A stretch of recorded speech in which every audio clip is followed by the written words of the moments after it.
अस्सलाम वालेकुम दोस्तों, मैं हूं ताहा नसीम और आप मेरे साथ देख रहे हैं TN अरब हिंदी न्यूज।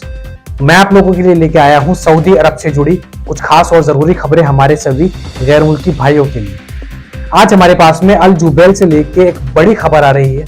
इसके अलावा जवाजात से कुछ अहम जानकारी आई है, उसके बारे में भी बात करेंगे और सऊदी में हुई बड़ी ड्रग ट्रैफिकिंग को लेकर भी कुछ जानकारी आ रही है। इसके अलावा और भी खबरें आ रही हैं, तो सभी खबरों के बारे में विस्तार से बात करेंगे। आप लोगों से गुजारिश है कि वीडियो में शुरू से लेकर आखिर तक बने रहें ताकि सही जानकारी आपको मिल पाए।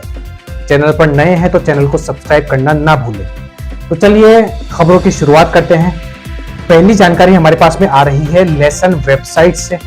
लेसन वेबसाइट ने जानकारी देते हुए बताया कि अल जुबैल रीजन के एक इंडस्ट्रियल वेस्ट टैंक में आग लगी है।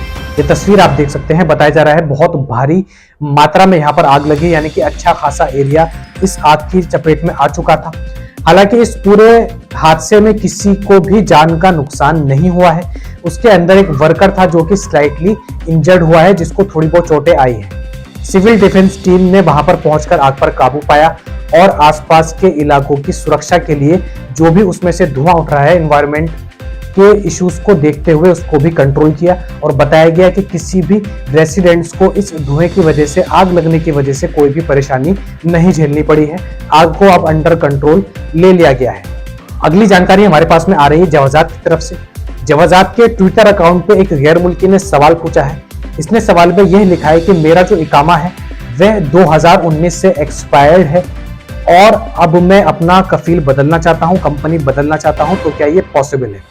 इसके जवाब में जवाजात ने लिखा है कि स्पॉन्सरशिप चेंज करना यानी कि कफील चेंज करना तभी पॉसिबल है जब आपका इकामा रिन्यू हो जाएगा। यानी कि आपका इकामा अगर एक्सपायर है और आप अपना कफील बदलना चाहते हैं तो सबसे पहले आपको अपना इकामा रिन्यू कराना पड़ेगा। उसके लिए आपके इकामा जो एक्सपायर हुआ है उसकी जो फीस होती है, यानी कि 1 साल की फीस होती है 500 रियाल, जो आपको पहले जमा करनी होगी। उसके बाद में इकामा रिन्यू के लिए जो फीस होती है वह आपको जमा करनी होगी। और जब ये 500 रियाल और इकामा रिन्यू करने वाली फीस आप जमा कर देंगे, उसके बाद आपका इकामा जो है वो रिन्यू हो जाएगा। बताया जा रहा है कि जिस भी इंसान का, जिस भी गैर मुल्की का इकामा एक्सपायर हो चुका होता है, उसकी सिस्टम में फाइल ही नहीं ओपन होती है और इकामा एक्सपायर होने की वजह से जब फाइल नहीं ओपन होती तो इस केस में स्पॉन्सरशिप नहीं बदली जा सकती है। तो हर हाल में आपको पहले अपना इकामा रिन्यू कराना है, उसके बाद आपका स्पॉन्सरशिप बदला जा सकता है। बताया जा रहा है कि जब फर्स्ट टाइम इकामा एक्सपायर होता है तो उसकी फीस जो होती है वो 500 रियाल पे करनी पड़ती है, जो पेनल्टी होती है। और अगर दूसरी बार भी आपका इकामा एक्सपायर होता है, यानी कि आपने 500 रियाल भर के अपना इकामा रिन्यू करा लिया, लेकिन इकामा वापस से एक्सपायर हो गया, 1 साल 2 साल जितने समय के लिए भी आप रिन्यू कराते हैं, उसके बाद फिर से एक्सपायर हो जाता है, तो फिर आपको 1000 रियाल का फाइन आपके ऊपर लगाया जाता है इकामा रिन्यू करवाने के लिए।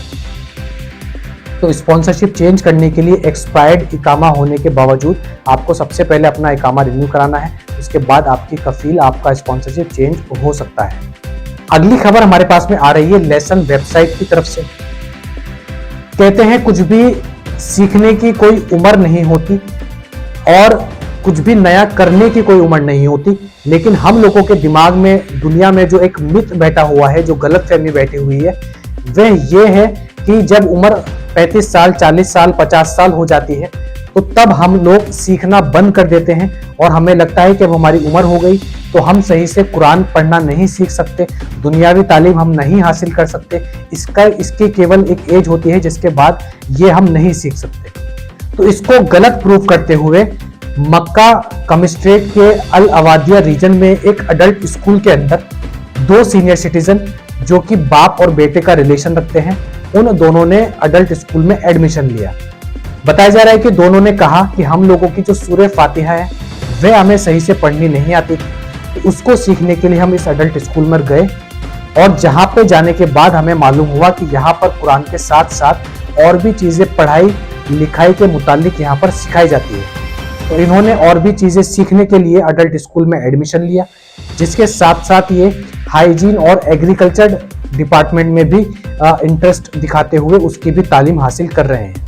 ये तस्वीर आप देख सकते हैं, इससे आप लोग अंदाजा लगा सकते हैं कि जो बाप की उम्र है वो लगभग 75 से 80 के बीच की है और जो बेटे की उम्र है वह लगभग 55 से 60 साल की होगी। इस उम्र में इन्होंने स्कूल में एडमिशन लिया और दुनियावी व दीनी तालीम यहाँ पर ये लोग सीख रहे हैं। इन्होंने सऊदी हुकूमत की तारीफ की और शुक्रिया करते हुए कहा है कि सऊदी हुकूमत का बहुत बहुत शुक्रिया कि वह सीनियर सिटीजन के लिए भी ऐसे स्कूल्स ओपन कर रखे हैं और उनको भी तालीम देने में उनकी मदद कर रही है। अगली खबर हमारे पास में आ रही है एंटी ड्रग सेल की तरफ से, जिन्होंने जानकारी देते हुए बताया कि पिछले एक हफ्ते के अंदर पूरे किंगडम के अंदर से अलग अलग इलाकों से कई सारे गैर मुल्कियों को और सऊदी शहरी को गिरफ्तार किया गया ड्रग्स बेचने के या खरीदने के जुर्म में। बताया जा रहा है कि 2 यमनी को जजान रीजन के अंदर से गिरफ्तार किया गया, जिनके पास से लगभग 100 किलो से ज्यादा नारकोटिक पिल्स बरामद हुई है। इसके अलावा एक सीरिया के नागरिक को भी गिरफ्तार किया गया जो कि नारकोटिक पिल्स सेल कर रहा था। एक सऊदी शहरी को भी रियाद के अंदर से गिरफ्तार किया गया है, जिसके पास से भी काफी बड़ी मात्रा में जो है हशीश बरामद हुआ है। तो सऊदी अरब के अंदर बड़ा अभियान चलाया जा रहा है नशे को लेकर। नशे को रोकने की पूरी तरीके से हर मुमकिन कोशिश की जा रही है और किसी भी शख्स पर किसी भी तरीके की नरमी हुकूमत नहीं बरत रही है और इसमें किसी के लिए भी कोई गुंजाइश नहीं है कि वह अगर ड्रग्स बेचता है या उसका इस्तेमाल करता है तो वह हुकूमत से बच सके। अगली बड़ी खबर हमारे पास में आ रही है भारत से। हिंदुस्तान टाइम्स अखबार के मुताबिक एक 16 साल की लड़की जयपुर के एयरपोर्ट पर पहुंची और जयपुर एयरपोर्ट पर पहुंचने के बाद उसने बिना वीजा और पासपोर्ट के पाकिस्तान के टिकट खरीदने की बात की। जब पूरा मामला पास की एयरपोर्ट स्टाफ को मालूम पड़ा तो उन्होंने इसकी कंप्लेन की और वहां पर एयरपोर्ट सिक्योरिटी ने इस लड़की को गिरफ्तार किया। शुरुआती पूछताछ में इस लड़की की तरफ से जो स्टेटमेंट आया वह ये आया, इसने कहा कि मैं 16 साल की हूं और मेरा नाम गजल है। 3 साल पहले मैं लाहौर से भारत अपनी पढ़ाई के लिए अपने आंट के साथ आई थी। बाद में मालूम पड़ा कि ये लड़की पाकिस्तान के एक शख्स से इसकी दोस्ती हुई इंस्टाग्राम पर और उसी से मिलने के लिए ये लड़की अपना गलत नाम बताकर पाकिस्तान जाने की कोशिश कर रही थी। इसने बताया कि जिस लड़के से इसकी दोस्ती थी उसी ने इसको गजल नाम यूज करने के लिए कहा था, यानी कि अपना नाम गजल बताए, ऐसा उस लड़के ने इससे कहा था। बाद में मजीद जानकारी देते हुए इस लड़की ने बताया कि ये भारत की रहने वाली है और जयपुर में अपनी सिस्टर के साथ रहकर पढ़ाई कर रही है। बहरहाल इस लड़की के साथ जो 2 लड़के आए थे इसको जयपुर एयरपोर्ट पर छोड़ने, उनको भी पुलिस ने गिरफ्तार कर लिया गया है और अब सीक्रेट तरीके से इस लड़की से पूछताछ की जा रही है। इसको पुलिस जयपुर पुलिस की तरफ से डिटेन कर लिया गया है। मजीद जानकारी जैसे हमारे पास में आती है तो मैं आप लोगों तक जरूर पहुंचाऊंगा। भारत में ये तीसरा केस है।